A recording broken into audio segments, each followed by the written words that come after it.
Should the New York Giants start Jaxson Dart week 1 of the 2025 NFL season? I thought what Rich Eisen and his co-host had to say on the Rich Eisen Show was awesome, and I want to react to that on today's video. But first, I want you to get down in the comments section and let me know what you think. Do you want Jaxson Dart to start week 1? Type Y for yes, type N for no, sound off for me in the comments.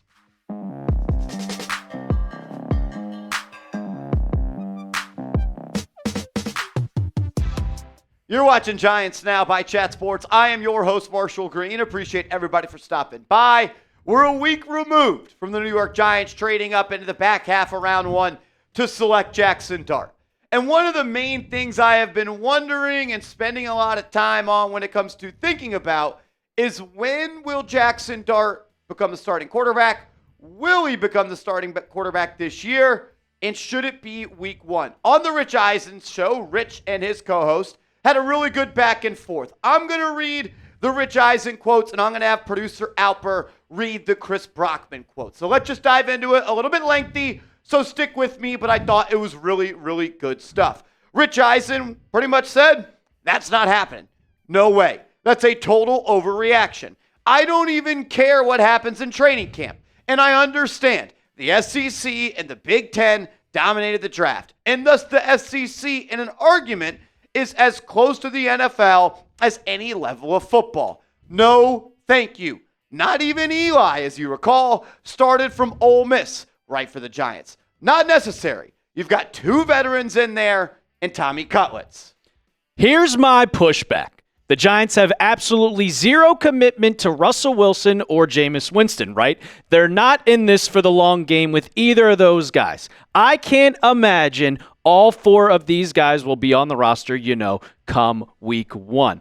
Also, the GM and the head coach are really doing it for their jobs this year. And if they take this guy in the first round, a trade-up situation, why not just go right away and you see what you got? Did you make the right move and just go for it? If you suppose that the Giants coach and general manager are on the supposed hot seat, wouldn't you think the better way to go about maintaining your status and not getting fired would be to keep this kid sat and go, we drafted him. We've got a plan for him. We're following our plan. You should keep us around to finish this plan and try and get through the season with a combination of Russ and Jameis. No reason he should start from day 1. Week 10, week 11, that may be the way to go about it. Certainly, if I'm Daboll and Schoen, I'm starting Russ. I'm letting the kid marinate, I'm letting the kid watch, and I'm letting the kid learn. I thought that was a great back and forth between Rich as well as his co-host, and there's a lot to digest there. And let's start with this one, because after I watched that for about 15 times this morning, I came away with saying the Giants went out and signed Russell Wilson for a reason. There was always going to be a way and a path for them to get Jaxson Dart, but I understand going out and getting a veteran quarterback. But you could have just went out and got Jameis Winston if you felt that Dart or any other quarterback needed to just sit maybe a game or 2, or you wanted him to start week 1. I think if the things work out perfectly, Russell Wilson starts all 17 games for the New York Giants, because in the first 6 games that Russ played for the Pittsburgh Steelers, when he became the starter in week 7 through week 13, he looked like an all-pro quarterback. The Steelers went 5-1. The offense was putting up 29-plus points per game. The offense was averaging more than 270 yards per game. He threw 10 touchdowns, and he had an EPA estimated points added of 28.7. Then injuries on the offensive line started to creep up. George Pickens got hurt. And then they started to play the rough part of their schedule. And they went 1-5. And the offense kind of fell off a cliff. And Russ wasn't as good. The offense wasn't as good. And the Steelers weren't as good. But Russ, throughout the season, I thought played a pretty solid level of football. And if you just go out and average out the stats that he put together in the 12 games he played over 17 games, he threw for almost 4,000 yards and 25 touchdowns and only 7 interceptions. I think there is a world with where the talent is for the New York Giants. If Russell Wilson can play like he did in the first half of the season, the Giants can be competing and challenging for a wild card spot. And at the end of the day, even though I don't think Brian Daboll should get fired no matter what the record is, John Mara wants to win games. And if the Giants don't win games this year, there may be a new coach that is coaching Jaxson Dart. And speaking of Dart, I think he could benefit a lot from sitting. I've gone back and I watched every throw of Jaxson Dart prior to when he was drafted. I've gone back since and watched every single throw now twice since he was drafted. And there's a lot to be excited about. No doubt about it. But now that kind of just the high of the NFL draft and the fact that the Giants did it finally in the 4 years of Joe Schoen and Brian Daboll, the facts are the facts. He has a long way to go. There's a lot of room for improvement, which is good because there's already a solid foundation there. But mechanically, thought process-wise, and overall maturity of his game needs to develop. And I think he could benefit greatly from sitting. Dart will become such a better quarterback by being in a quarterback room, not playing, and learning from someone like Russell Wilson, who is a Super Bowl champion, going to be a Hall of Famer. Jameis Winston, who was the number 1 overall pick, a Heisman Trophy winner, a national champion that struggled in the NFL and had to be relegated to a journeyman backup. And Brian Daboll, who has gotten Josh Allen from being an extremely raw prospect to an MVP candidate in 3 years, and Mike Kafka, who has worked with Patrick Mahomes. Not playing and being in a quarterback room with those 4 guys is going to greatly help and impact the long-term growth of Jaxson Dart. And the worst thing you can do for a young quarterback is throw him out there when he's not ready. Because sometimes you do damage to a player that you can't correct. Like if he goes out there and he struggles and he creates bad habits and he loses confidence in himself, that is going to be horrible for himself and the New York Football Giants. And Russell Wilson is a better quarterback than Jaxson Dart right now. One day I am hoping that Jaxson Dart is better than Russ. If he is, the Giants would have been getting a lot of credit for this pick. But Daboll and Schoen, they know they got to win games right now. John Mara said it on Black Monday, following Week 18.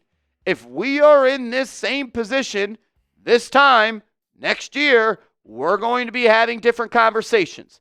I don't think that Daboll should be fired and Schoen should be fired based off of the record of the 2025 Giants because you already let them start their plan, which was to identify a quarterback, and now phase 2, develop that said quarterback. And like we did in the video yesterday, the worst thing you can do for a young quarterback is when they're entering year 2 to be on general manager 2, offensive coordinator number 2, head coach number 2, and system number 2.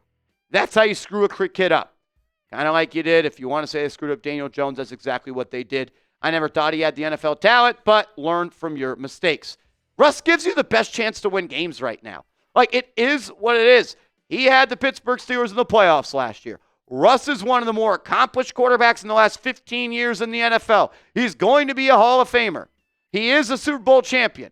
He's been there 2 times. Like, Russ can win games with this team.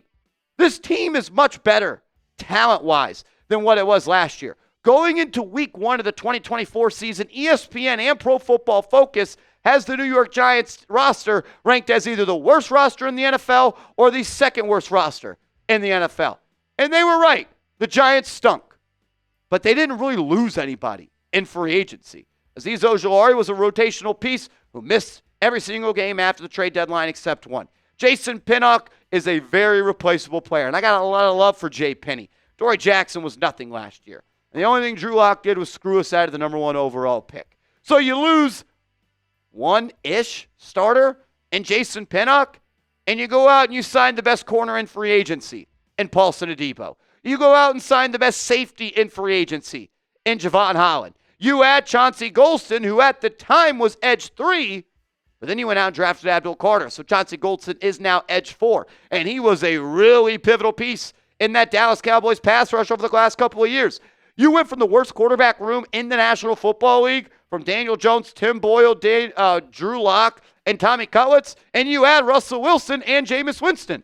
And then you select the best player in the draft to pick number 3. You get your quarterback in the future. You get a day 1 impact player in Darius Alexander and Cam Scatteraboo, and you add Marcus Bowe, who I believe is going to be a starter for this team for the foreseeable future, once he gets his opportunity. So the roster is much better. Russ should be able to compete week in and week out with this team. And one thing about not playing Jaxson Dart this year that benefits Brian Daboll is the unknown. Because the unknown is simply that. And we're always a little bit optimistic about the unknown. Like not wanting to trade draft picks because we don't know who that might be. And if Jaxson Dart does not play this year and the Giants stink, Brian Daboll and Joe Schoen can go back into John Mara's office and say, give us one more year. Let us see out what we put onto paper with our plan of selecting Jaxson Dart. He's been learning from Brian Daboll for a year. Give us one more shot. Because if Dart plays and he struggles, Brian Daboll, you don't got much to stand on, my man. And I'm not saying you don't play him just for that case. I'm saying you don't play him because he doesn't need to play. And quite frankly, I don't know if he is ready to play. This year for Jaxson Dart should be all about development. Development as a person, development as a player, development as a professional, and learning how to think the game like a Hall of Fame quarterback like Russell Wilson. Look, if this season is lost and you're 4-8 heading into week 13 or 14, then sure, then you could play Jaxson Dart. I just don't really think it makes all that much sense to just say, you know what? Week 1, Jaxson Dart, you're a starter. I know we're paying Russ $20 million, and we went out and we gave $8 million over 2 years to Jameis Winston. But Dart, you're up, kid. Go hop in the saddle. I don't really think that makes all that much sense. You're putting a lot more pressure needed on him and a lot more pressure on yourself, Brian and Joe. The goal over the next 365 days should be to make sure that you do everything possible in this process for Jaxson Dart to be ready to play week 1. That's it, of 2026. From this time now until this time next year, it should all be about the development, growth, and the maturation of Jaxson Dart as a human, an NFL player, and a professional quarterback. And make sure he's ready to go week 1 and then have another great offseason. And a roster that we feel good about right now adds more pieces to it, and you're a better football team with a quarterback that's ready to play and more talent around him. And when there's more talent around a young quarterback, you increase the likelihood of that kid having success. And we've seen other quarterbacks not play in year 1, and they had success. Like, you guys know the names. I don't have to go bit by bit. There's been a lot of other quarterbacks as well that were drafted in the first or second round that did not play year 1 and weren't good. But, man, I bet Aaron Rodgers will tell you he benefited a lot from it. That Patrick Mahomes will tell you he learned a lot from Alex Smith and Andy Reid. Jordan Love learned a lot from Aaron Rodgers. And Jimmy Garoppolo probably learned a lot from Tom Brady and Bill Belichick. Like, it's not guaranteed that if he sits, he's going to be good, but I think it would help everybody at 1925 Giants Drive if he sat, learned, and got 1% better every single day until he needs to be the quarterback in week 1 of the 2026 season. Show Jaxson Dart, our quarterback, some love. Whether it's going to be week 1 of 2025 or week 1 of 2026, he is going to be our quarterback. And I'm hoping and praying every night before I put my head on that pillow, he's a franchise guy.